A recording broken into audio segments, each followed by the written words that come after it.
Hoaks Nia Ramadhani diisukan gugat cerai Ardi Bakri. Artis peran Nia Ramadhani diisukan menggugat cerai suaminya, pengusaha Ardi Bakri. Seperti diketahui, keduanya masih dalam masa rehabilitasi setelah tertangkap narkoba pada Juli tahun 2021.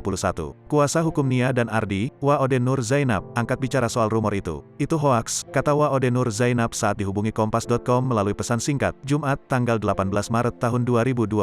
Juru bicara keluarga Ardi Bakri, lalu Mara, juga menegaskan gosip itu bohong alias hoaks. Enggak benar. Sudahlah, itu fitnah aja, kata lalu Mara dihubungi. Lalu Mara menyebut kondisi rumah tangga pasangan Nia dan Ardi baik-baik saja. Baik-baik saja, kabar gugatan cerai. Enggak ada, itu bohong, ujar lalu Mara. Nia Ramadhani dan Ardi Bakri menikah pada tanggal 1 April tahun 2010. Mereka dikaruniai 1 putri dan 2 putra.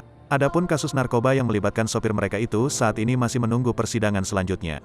Nia dan Ardi sebelumnya mengajukan banding untuk vonis 1 tahun penjara dari Majelis Hakim Pengadilan Negeri Jakarta Pusat. Vonis itu lebih berat dari tuntutan jaksa penuntut umum yang menuntut mereka untuk rehabilitasi selama 12 bulan.